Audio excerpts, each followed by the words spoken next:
प्रभावी मतदाता सम्मेलन में बोलते हुए प्रदेश सरकार के ऊर्जा मंत्री ए.के. शर्मा ने कहा कि प्रदेश सरकार में देश में विकास का कीर्तिमान बना रहा है। आज उत्तर प्रदेश ईमानदारी, भ्रष्टाचार, सुशासन के लिए जाना जा रहा है। प्रदेश में अब गुंडा और माफिया राज नहीं बल्कि महात्मा का राज है।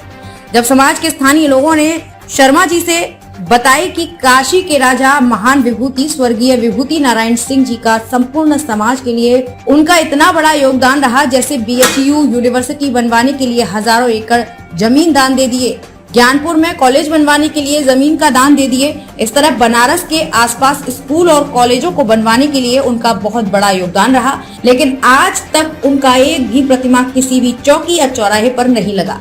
समाज के लोगों का ये मानना है कि काशी नरेश विभूति नारायण सिंह जी का और लोक बंधु राज नारायण की मूर्ति किसी चौराहे पर या सार्वजनिक स्थान पर लगवाया जाए। शर्मा जी ने आश्वासन दिया कि आप लोग जगह देखकर मुझे बताइए, मैं तुरंत दोनों महापुरुषों का तत्काल प्रभाव से प्रतिमा लगवाने का प्रस्ताव भेजता हूं।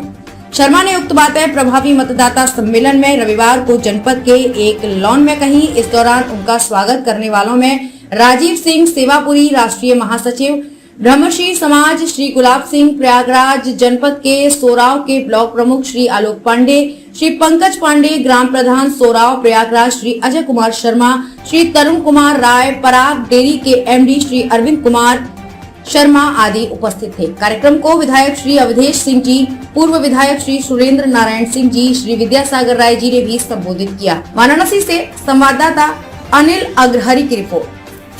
बाकी जो माननीय मोदी जी ने देश के लिए किया है, विशेष रूप से मैं बनारस की अगर बात करूं तो मुझे याद है कि 2014 में जब वो सांसद बने, प्रधानमंत्री बने, तो सबसे पहले मुझे उन्होंने कहा कि शर्मा जी आप क्योंकि उसी क्षेत्र के हैं तो जरा बनारस का आप ध्यान रखिए, बनारस की चिंता करिए, बनारस में क्या क्या करने जैसा है।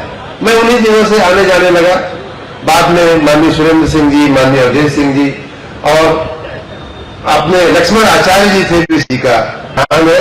और आपके लिए प्रत्यक्षम किम प्रमाणों वाली बात है, आपको क्या मैं प्रमाण की आवश्यकता नहीं है, आप स्वयं देख रहे हैं कि माननीय प्रधानमंत्री जी ने बनारस में क्या क्या क्या किया है। जो आपको बताने जैसी चीज है वो ये है मित्रों कि मैं माननीय प्रधानमंत्री जी को जानता हूं, माननीय प्रधानमंत्री जी के स्वभाव को जानता हूं, उनकी विकास के प्रति जो रुचि है, उनकी जो दूरदृष्टि है, उसको भी मैंने देखा है। 20 साल मैंने उनके साथ काम किया है, उनके सहयोगी, उनके असिस्टेंट के रूप में। इसलिए मैं ये कह रहा हूं कि अभी भी जो बनारस में हुआ है वो माननीय प्रधानमंत्री जी की दृष्टि के हिसाब से खाली उसका 10% हुआ है। अभी 90% काम तो उनका अभी बाकी है। समय यूं कह लीजिए कि अभी तो 8-9 साल का समय हुआ है, आने वाले दिनों में बाकी 80-90% काम भी जब बनारस की धरती पर उतरेगा, जब पूर्वांचल की धरती पर उतरेगा, तो ये पूर्वांचल, ये बनारस जो है वो बनारस किसी को पहचान में नहीं आएगा। पूरी दुनिया के जो लोग आए थे वो आगरा में और लखनऊ में जो सुशोभन और सुंदरता का कार्य हुआ था उससे प्रभावित होकर के गए हैं। उन्होंने यहाँ तक कहा कि उत्तर प्रदेश ने पूरे देश का नाम पूरी दुनिया में रोशन किया है। उसी प्रकार बनारस में भी तैयारियां चल रही हैं।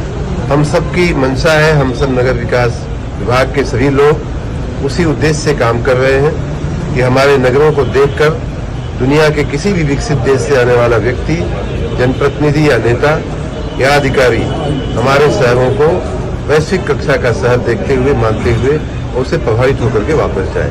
उसी मिजाज के साथ बनारस का हमारा नगर निगम, हमारा प्रशासन, हमारे जिलाधिकारी, हमारे मंडलायुक्त, सभी अधिकारी उसी मिजाज के साथ काम कर रहे हैं कि हमें बनारस को एक वैश्विक शहर के रूप में प्रस्तुत करना है। विशेष रूप से क्योंकि ये माननीय प्रधानमंत्री जी का क्षेत्र है, उन्होंने इसे विकसित करने में कोई कसर नहीं छोड़ी है, कोई कसर छोड़ नहीं रखी है।